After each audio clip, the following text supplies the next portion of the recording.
વિદ્યાર્થી મિત્રો, હવે આપણે સજીવ વિશ્વમાં વર્ગીકરણની વાત કરીએ.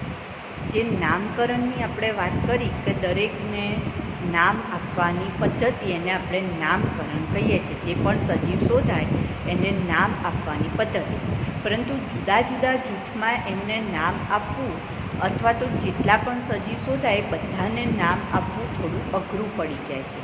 તો એટલા માટે થઈને હવે પદ્ધતિ આવે છે વર્ગીકરણ પદ્ધતિ, કે સજીવોને અર્થકારક જૂથમાં વહેંચણી કરતી પદ્ધતિ, એટલે એને કહેવાય વર્ગીકરણ પદ્ધતિ. હવે આ વર્ગીકરણનો અભ્યાસ શા માટે કરવો પડે, અથવા તો વર્ગીકરણ કેમ કરવું પડે સજીવોનું? તો વર્ગીકરણનો અભ્યાસ એ કોઈપણ સજીવ માટે અથવા તો કોઈપણ વ્યક્તિ માટે ખૂબ જ સરળ બની જાય.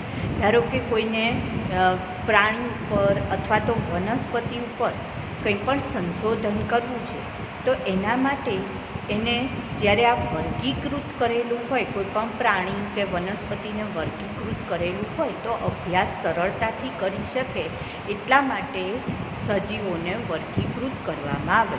તો શેના આધારે સજીવોને વર્ગીકૃત કરાય? તો એમના લક્ષણોના આધારે, કે જે પણ સજીવો છે એ સજીવોમાં જો સમાનતા ધરાવતા લક્ષણો હોય તો એવા સજીવોને શું કરવામાં આવે? તો કે એમને એક ગ્રુપમાં અથવા તો એક જૂથમાં મૂકવામાં આવે. ધારો કે આપણે ઉદાહરણ લઈએ કે વાઘ છે, સિંહ છે, તો આ બધા કેવા છે? તો કે એ માંસાહારી પ્રાણી છે અને એમને એક જૂથમાં મૂકવામાં આવે છે, જેના ઉદાહરણો આપણે આગળ જોઈશું.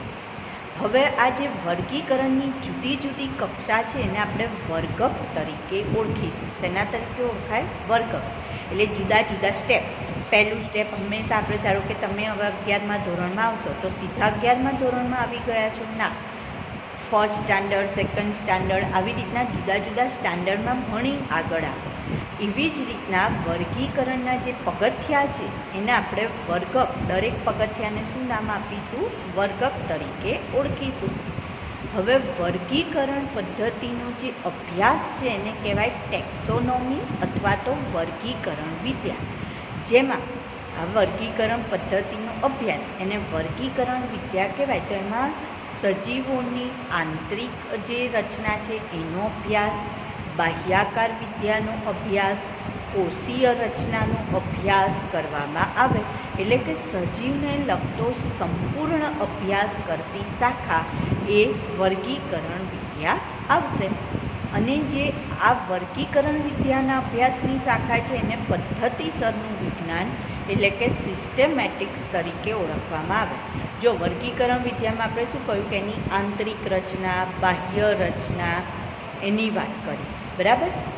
સજીવ કઈ રીતના પ્રજનન કરે છે તો એના આધારે એને જુદા જુદા ગ્રુપમાં મૂકવામાં આવે. તો આવો જે અભ્યાસને છે, તો આવું જુદી જુદા અભ્યાસ માટે એમના વર્ગીકરણ જુદું જુદું કરવામાં આવે. તો જે વનસ્પતિ અને પ્રાણી એવી સૃષ્ટિઓ પાડવામાં આવે, તો એના અભ્યાસ માટેનું પદ્ધતિસરનું વિજ્ઞાન, જેને સિસ્ટેમેટિક્સ તરીકે ઓળખવામાં આવે. તો એનો મતલબ એવો થયો કે કોઈપણ સજીવને પહેલાં એનું લક્ષણીકરણ એટલે કે કેરેક્ટરાઇઝેશન, ત્યારબાદ એને નોમેનક્લેચર એટલે કે પહેલાં સજીવના લક્ષણોના આધારે એને નામકરણ કરવામાં આવે. નામકરણ પછી એને વર્ગીકૃત કરવામાં આવે, એટલે એને જુદા જુદા વર્ગમાં મૂકવામાં આવે અથવા તો વર્ગકમાં મૂકવામાં આવે છે, બરાબર? તો પહેલું એનું કેરેક્ટરાઇઝેશન કરવામાં આવે, ત્યાર પછી એનું નોમેનક્લેચર કરવામાં આવે, બરાબર? તો હવે એના પછી આપણે વાત કરીએ છીએ તો વર્ગીકરણની કક્ષાઓની વાત કરીએ. તો જુદી જુદી કક્ષાઓ જે છે એને આપણે ચડતા ક્રમમાં મૂકીએ છીએ. જુદી જુદી કક્ષાઓને કઈ રીતના મૂકીશું? એના ચડતા ક્રમમાં. ચડતા ક્રમમાં એટલે કઈ રીતના? તો સૌથી પહેલાં જાતિ લેવામાં આવે છે. તો ચડતો ક્રમ એટલે જેમ જેમ ઉપર જતા જઈશું એમ એમ સજીવોની સંખ્યામાં શું થતો જશે? તો કે વધારો. સૌથી પહેલાં આપણે શું લીધેલું છે? તો સૌથી પહેલાં આવશે જાતિ. જાતિ પછી આવશે પ્રજાતિ. તો જેમ જેમ ઉપર જઈશું એમ એમ સંખ્યામાં વધારો થશે. જાતિ, પ્રજાતિ, કુળ, ગોત્ર, વર્ગ, વિભાગ અથવા સમુદાય અને ત્યાર પછી આવશે સૃષ્ટિ. આ રીતના વર્ગીકરણની કક્ષાઓ નક્કી કરવામાં આવે. આને સંગઠનની કક્ષા પણ કહી શકાય અથવા વર્ગીકરણની કક્ષા પણ કહી શકાય. હવે સૌથી પહેલી વાત કરીએ આપણે જાતિ. જાતિ કોને કહેવાય? તો સમાન લક્ષણો ધરાવતા અથવા તો વધુમાં વધુ લક્ષણોમાં સામ્યતા ધરાવતા અને આંતરપ્રજનન કરી શકતા સજીવોના સમૂહને જાતિ કહે છે. શું કહ્યું આપણે? કે વધુમાં વધુ લક્ષણોમાં સામ્યતા ધરાવતા અને આંતરપ્રજનન કરી શકતા સજીવોના સમૂહને શું કહેવાય? જાતિ કહેવાય. એ અંદર એકબીજા સાથે શું કરી શકવા જોઈએ? પ્રજનન કરી શકવા જોઈએ. એના માટે સક્ષમ હોવા જોઈએ, તો જ એને એક જાતિમાં મૂકી શકાય. ધારો કે મનુષ્ય જાતિ, તો મનુષ્ય જાતિમાં આપણે જોઈએ છે કે નર અને માદા એવું અલગ અલગ પડશે, પણ નર અને માદા જે છે એ વધુમાં વધુ લક્ષણોમાં સામ્યતા ધરાવે છે, તો એને આપણે મનુષ્ય જાતિમાં મૂક્યા અને તે આંતર પ્રજનન કરી શકે. પણ જો ઘોડો અને નર લઈએ તો ઘોડો અને નર એ બંને આંતર પ્રજનન કરી શકતા નથી, તો એક જાતિમાં આવતા નથી. ઘોડાને આપણે પ્રાણીમાં મૂકીએ છીએ અને નરને આપણે મનુષ્યમાં મૂકીએ છીએ. એવી જ રીતના અહીંયા બીજું ઉદાહરણ લઈએ, મેન્જીફેરા ઇન્ડિકા અને પેન્થેરા લિયો. મેન્જીફેરા ઇન્ડિકા અને પેન્થેરા લિયો. તો મેન્જીફેરા ઇન્ડિકા કોનું નામ છે? વૈજ્ઞાનિક નામ આપણે આગળ ભણી ગયા, આંબાનું વૈજ્ઞાનિક નામ છે. અને પેન્થેરા લિયો એ સિંહનું, લિયો સિંહ એનું વૈજ્ઞાનિક નામ છે. તો આ જે છે એ વનસ્પતિ છે અને આ શું છે? પ્રાણી. તો બંનેને જુદી જુદી જાતિમાં મૂકવામાં આવે છે. ત્યાર પછી આવશે પ્રજાતિ. તો હવે જે પ્રજાતિ છે એમાં આપણે શું કહીશું? તો જે સમાન જાતિ ધરાવતા સજીવો હોય એને આપણે સમાન પ્રજાતિમાં મૂકીશું અથવા સમાન જાતિવાળા લક્ષણોને એક જ પ્રજાતિમાં મૂકવામાં આવે છે. હવે ધારો કે ઉદાહરણ લઈએ, પેન્થેરા લિયો, પેન્થેરા પાર્ડસ અને પેન્થેરા ટાઇગ્રીસ. પેન્થેરા લિયો એટલે તો સિંહ કીધું, પેન્થેરા પાર્ડસ એટલે ચિત્તો અને પેન્થેરા ટાઇગ્રીસ એટલે વાઘ.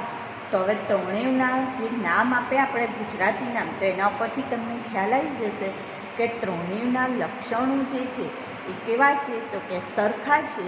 તો સમાન જાતિવાળાને આપણે પ્રજાતિ એક જ પ્રજાતિમાં મૂકીશું, એટલે પેન્થેરા એમની પ્રજાતિ ગણવામાં આવશે. ત્યાર પછી આવશે કુળ. તો વાનસ્પતિક અને પ્રાજનનિક લક્ષણોના આધારે કુળમાં વર્ગીકૃત કરાય.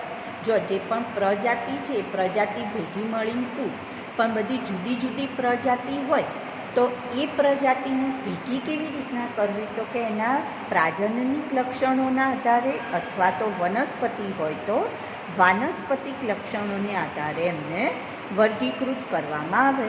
તો સોલેનમ, પિટુનિયા અને ધતુરો આ ત્રણેય જે વનસ્પતિના ઉદાહરણો લઈએ આપણે અથવા તો જે પ્રજાતિના ઉદાહરણો લઈએ તો એ ત્રણેય જુદી જુદી પ્રજાતિ છે, પણ એમના વાનસ્પતિક લક્ષણો સરખા આવે છે. તો એમને કયા કુળમાં મૂકવામાં આવે? તો કે સોલેનેસી કુળમાં મૂકવામાં આવે.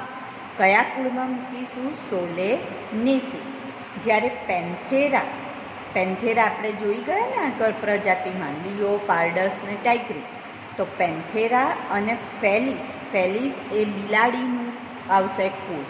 બિલાડીનું કુળ કયું આવશે? ફેલિસ. તો એમને કયા કુળમાં મૂકવામાં આવે છે? ફેલિડી. બિલાડીની પ્રજાતિ ફેલિસ છે અને એને કયા કુળમાં મૂકવામાં આવે છે? તો કે ફેલિડી કુળમાં મૂકવામાં આવે છે. તો બિલાડી ફેલિડી કુળ, જ્યારે કૂતરાને કેનેડી કુળમાં. તો જો પેન્થેરા, સિંહ, વાઘ એ બધા જે હતા એ અને બિલાડી બંનેઓને એક જ કુળમાં મૂકેલા છે, ફેલિડી. તમે ઘણા કદાચ ઇંગ્લિશમાં કે એમાં સ્ટોરી પણ આવતી હતી કે નાનું બિલાડીનું બચ્ચું સમજીને એક ફેમિલી હોય છે એને ઉછેરે છે અને જ્યારે મોટું થાય પછી ખબર પડે કે તો વાઘનું બચ્ચું નીકળ્યું. એવી જ રીતના તમે જોજો બિલાડી, સિંહ અને વાઘ તો આ બધાના બચ્ચા, અને ચિત્તો તો આ બધાના બચ્ચા જ્યારે નાના હોય ત્યારે સરખા જ લાગતા હોય છે. તો પેન્થેરા અને ફેલિસ એ લોકોને ફેલિડી કુળમાં મૂકવામાં આવ્યા. જ્યારે કૂતરું અને બિલાડીમાં ઘણા બધા લક્ષણો સામ્ય હોવા છતાં એ લોકોનું કુળ અલગ પડી જાય છે. એટલે ફેલિડી, બિલાડીનું કુળ ફેલિડી અને કૂતરાનું કુળ કેનિડી ગણવામાં આવે છે. હવે એક વસ્તુ માર્ક કરો, સોલેનમ, પિટુનિયા. સોલેનમ જે છે ને એ સોલેનમ એ બટેટાનું, રીંગણનું એના વૈજ્ઞાનિક નામ માટે આવશે. પિટુનિયા એ વનસ્પતિ છે ને ધતુરા, ધતુરો જે છે એનું ધતુરા ફેસ્ટુરોસા એવું નામ છે. તો આ જે ત્રણેય છે એ વનસ્પતિ છે. તો એના જે કુળ છે એનું કુળ સોલેનેસી.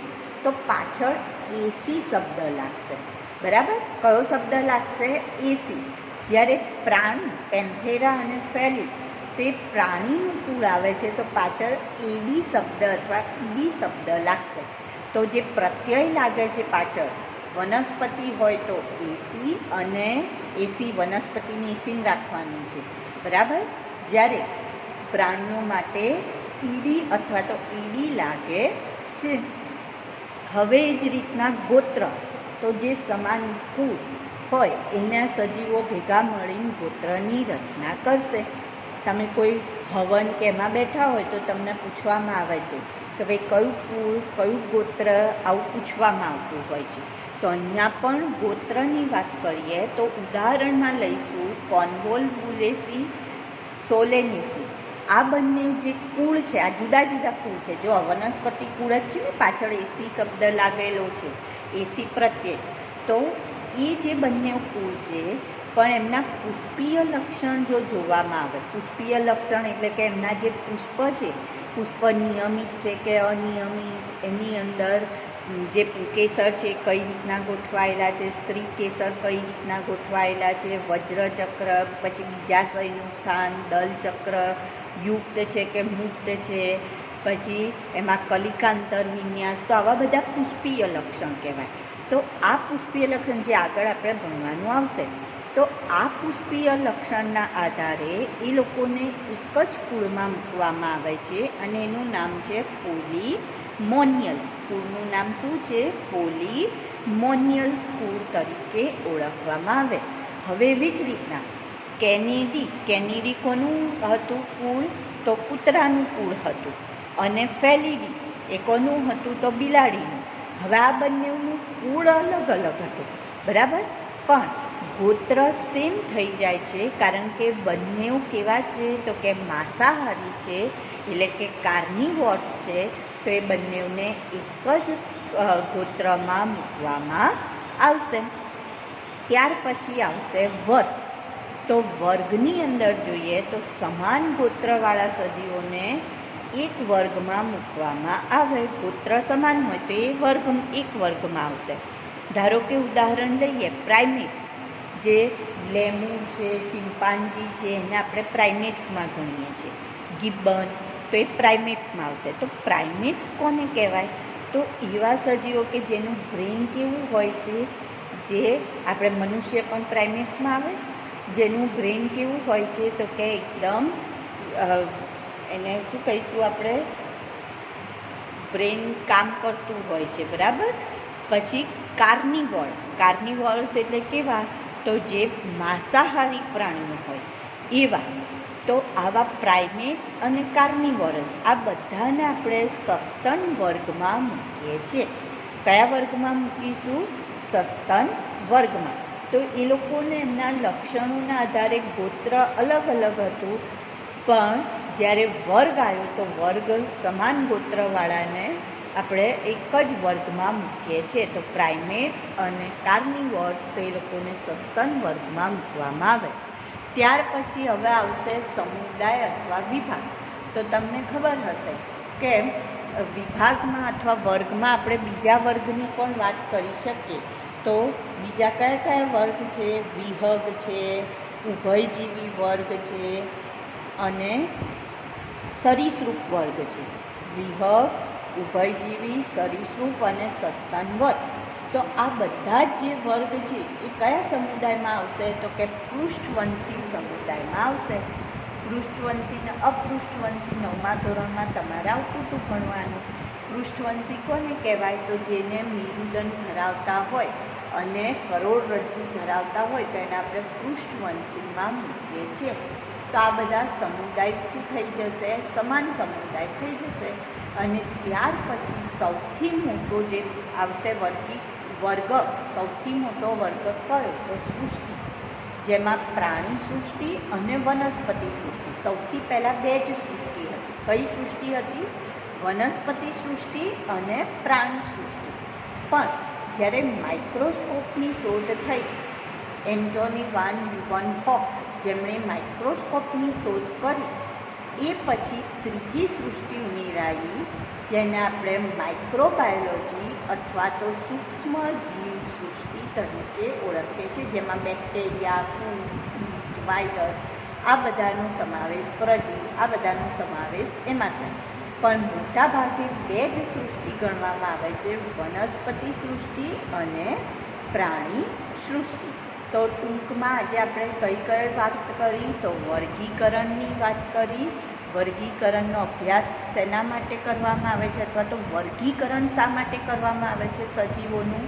તો અભ્યાસની સરળતા ખાતર, અભ્યાસ સરળ બની જાય એના માટે વર્ગીકરણ કરવામાં આવે છે. ત્યાર પછી એના જે જુદી જુદી કક્ષાઓ છે એને વર્ગક તરીકે ઓળખવામાં આવે. જો અહીંયા આપણે આ જે જાતિ, પ્રજાતિ, કુળ, ગોત્ર આ બધાને શેના તરીકે ઓળખીશું? જુદા જુદા વર્ગક તરીકે ઓળખીશું.